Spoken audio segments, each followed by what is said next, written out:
किन्ने गल्लां कीतियां ने भाभी ने। अम्मी मैनू कोई नवीं गल सुनाया करो, इस भाभी दियां सारियां चालां दा मैनू पता है।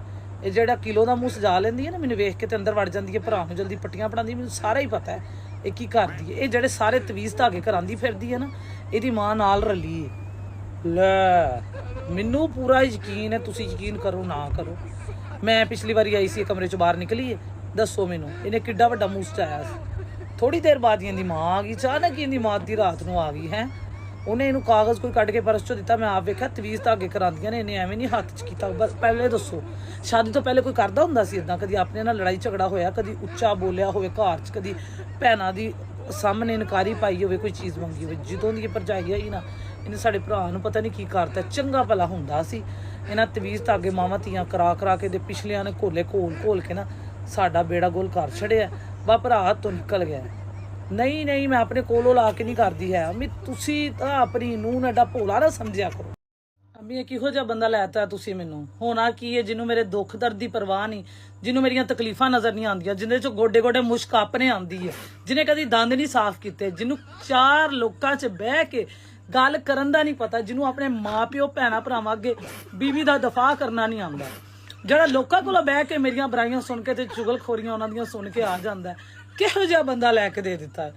हर वक्त ये बंदे वो ने उन्होंने बंदियां चो जो बाहर बुढ़ियां वाल अखां चुक चुक के वेखदा ते घर वाली बुढ़ी कीड़े काड़क, घर वाली बुढ़ी नक ते नहीं चढ़दी। किहो जिहा बंदा लैता जिन्होंने मेरे को 10 मिनट बहना पसंद नहीं। ये किहो जिहा बंदा लैता जो चाहता कि बुढ़ी हर वक्त काम करती रहे। बुढ़ी का बाहर जाना गुनाह है, बुढ़ी का बोलना गुनाह है, माँ नूं फोन करना गुनाह है, मेरे मापे इत्थे आ जान तां गुनाह है, बुढ़ी नूं खर्चा देना गुनाह है। आप मोबाइल लुकोवे, आप बाहर जावे, जिथे मर्जी वेखे पाले, जो मर्जी करे, अपने घर वालियां दी साइड ले। अम्मी किहो जिहा बंदा तुसीं मैनूं लैता? मैनूं समझ नहीं आती कि मैं भुगतना है कि की करना। अम्मी मेरी किस्मत नहीं। बह जा, आ जा। कल तेरी सस कुछ नहीं आती, सहेली बनी मेरी, मैं आग मेरे को बैठी सी। बह जा। ते माड़ी कल इन्नी होई मूँह ते स्याहियां ते की आप ते तेरी सस चमका बड़ियां मारदी है। सहेली तो मेरी है, पर मैं तेरी गल थोड़ी दसनी है ना पुत्तर, तू मेरी धीआं वर्गी है।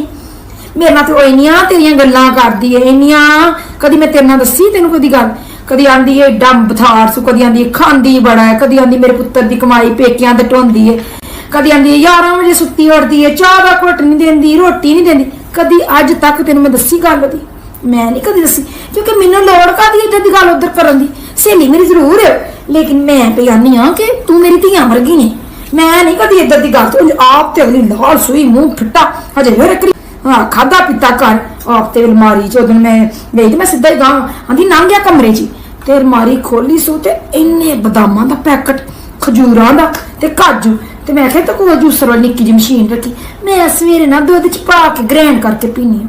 मैं क्या वे वड्डी घोड़ी तो ला लगा, पर तेरी उम्र है, तू नूंह पुत्तर नूं दे खाण नूं, उन्हें थोड़े ते पाबंदियां रखती ना। पुत्तर मैं तेरी गल काहदी करनी ना ना, तेरे बारे च गल्लां करी रखेगी कि वेखा चंगे भले जोड़े ते जान के पुराने पांदी है, अग नहीं बालदी ते सिलेंडर ते रोटी पकांदी है, मेरे पुत्तर दी कमाई नूं उजाड़ा डाया। पर मैं नहीं कदी तेनू कोई गल दसी, मैनू काहदी लोड़ है, तू धीआं वर्गी।